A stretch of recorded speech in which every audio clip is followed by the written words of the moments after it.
বিদেশের মাটিতে বসে কলকাঠি নাড়ছে এক রহস্যময় গডফাদার, আর সেই ইশারায় মাত্র 15 লাখ টাকায় চূড়ান্ত হয়ে গেল মুসাব্বিরের ভাগ্য।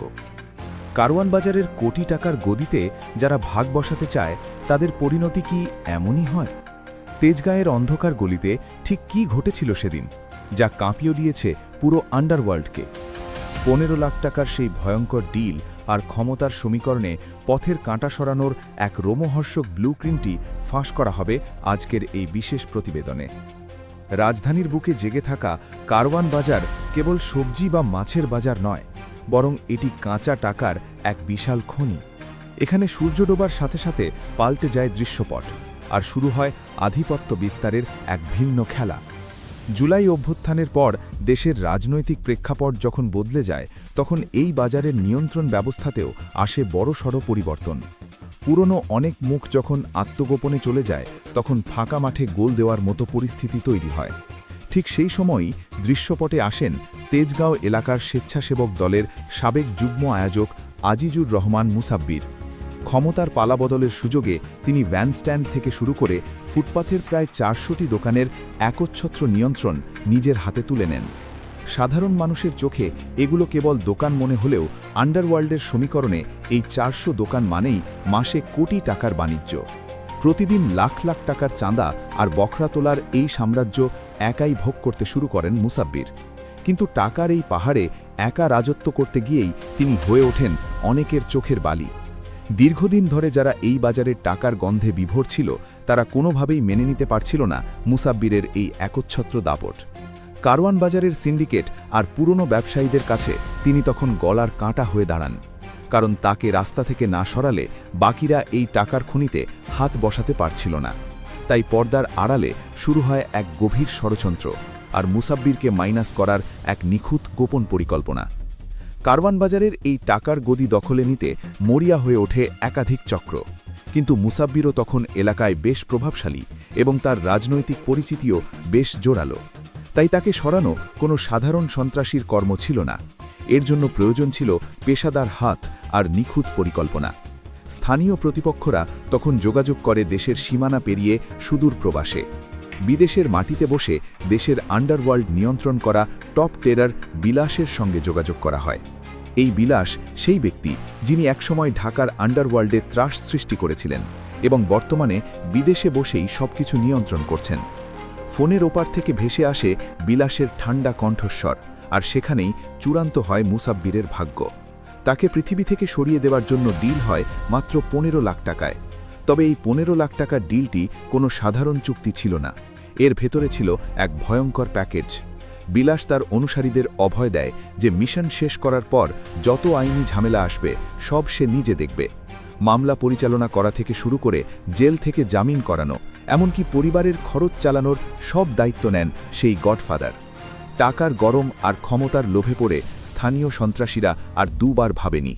বিলাসের গ্রিন সিগন্যাল পাওয়ার পর চূড়ান্ত হয়ে যায় মুসাব্বিরের বিদায় ঘণ্টা। এই পুরো অপারেশনটি বাস্তবায়নের জন্য তৈরি করা হয় একটি ফ্যামিলি ক্রাইম সিন্ডিকেট। টাকার নেশা মানুষকে কতটা নিচে নামাতে পারে তার এক জ্বলন্ত উদাহরণ এই ঘটনা। পুরো কিলিং মিশনের দায়িত্ব পায় মহাখালীর বাসিন্দা মোহাম্মদ বিল্লাল। বিল্লাল মূলত কারওয়ান বাজার এলাকার ব্যবসায়ী শহীদুল্লাহর ছেলে, কিন্তু বাবার ব্যবসার চেয়ে অপরাধ জগতের অন্ধকার পথই তাকে বেশি টানে। এরপর বিদেশি গডফাদার বিলাসের নির্দেশে বিল্লাল মাঠে নামে এবং নিজের আপন ভাই মোহাম্মদ রিয়াজ ও চাচা আব্দুল কাদেরকে এই পরিকল্পনায় যুক্ত করে। অর্থাৎ একই পরিবারের সদস্যরা মিলে তৈরি করে এক ভয়ঙ্কর চক্র।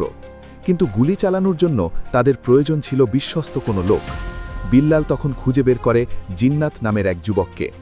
জানা যায় জিন্নাত দীর্ঘদিন ধরে বেকার ছিল এবং আর্থিক অনটনে ভুগছিল। বিল্লাল তাকে প্রস্তাব দেয় যে মুসাব্বিরকে মাইনাস করতে পারলে তাকে 3 লাখ টাকা দেওয়া হবে, আর মাত্র 3 লাখ টাকার লোভে শুটার জিন্নাত নিজের জীবন বাজি রাখতে রাজি হয়ে যায়। বেকার জিন্নাতের কাছে টাকার গন্ধ এতটাই তীব্র ছিল যে সে কোনো কিছু না ভেবেই এই ভয়ঙ্কর মিশনে নাম লেখায়। পাশাপাশি তার সঙ্গে যুক্ত করা হয় রহিম নামের আরেকজনকে। টাকার বিনিময়ে অন্যের জীবন কেড়ে নেওয়া যেন তাদের কাছে এক সাধারণ কাজে পরিণত হয়েছিল। পরিকল্পনা চূড়ান্ত হওয়ার পর শুরু হয় মাঠ পর্যায়ের কাজ। মুসাব্বিরকে সরানোর জন্য তারা কোনো তাড়াহুড়ো করেনি, বরং খুব ঠান্ডা মাথায় ধাপে ধাপে এগিয়েছে। ঘটনার বেশ কিছুদিন আগে থেকেই শুরু হয় রেকি।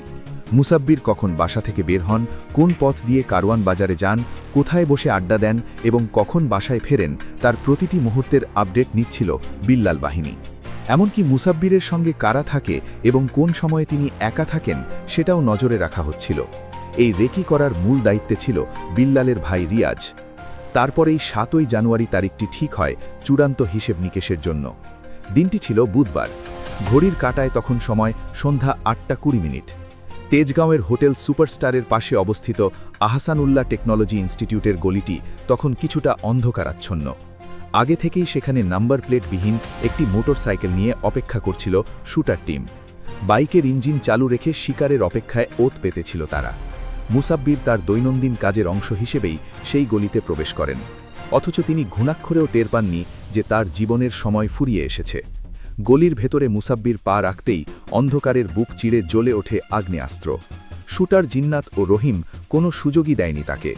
খুব কাছ থেকে লক্ষ্যভেদী নিশানায় লুটিয়ে পড়েন মুসাব্বির, আর মুহূর্তের মধ্যে সব শেষ। মিশন সাকসেস করে হাওয়ার বেগে ঘটনাস্থল ত্যাগ করে সেই বাইকটি। পেছনে পড়ে থাকে মুসাব্বিরের নিথর দেহ, আর তেজগাঁওয়ের বাতাসে ছড়িয়ে পড়ে বারুদের গন্ধ। ঘটনার পরপরই এলাকাটি জনশূন্য হয়ে পড়ে এবং আতঙ্কে স্থবির হয়ে যায় আশেপাশের মানুষ। কিন্তু শুটাররা তখন ব্যস্ত নিজেদের আড়াল করতে। তারা কারওয়ান বাজার হয়ে সোজা চলে যায় বিল্লালের চাচার কাছে। সেখান থেকে তারা নিজেদের মোবাইল ফোন পরিবর্তন করে ফেলে, যাতে প্রযুক্তির জালে ধরা না পড়ে। এরপর শুরু হয় তাদের ইঁদুর বিড়াল খেলা। ঢাকা থেকে পালিয়ে তারা প্রথমে মানিকগঞ্জ, তারপর গাজীপুর, ময়মনসিংহ হয়ে নেত্রকোনা ও কিশোরগঞ্জের ভৈরবে বিভিন্ন আত্মীয় স্বজনের বাড়িতে আত্মগোপন করে। তারা ভেবেছিল বারবার লোকেশন বদল করলে এবং সিম কার্ড পাল্টালে আইন শৃঙ্খলা বাহিনী তাদের টিকিটও ছুঁতে পারবে না। কিন্তু তারা ভুলে গিয়েছিল যে অপরাধী যতই চতুর হোক না কেন, কোনো না কোনো চিহ্ন সে রেখেই যায়। ঢাকা মেট্রোপলিটন পুলিশের গোয়েন্দা বিভাগ বা ডিবি ঘটনার পরপরই ছায়া তদন্ত শুরু করে।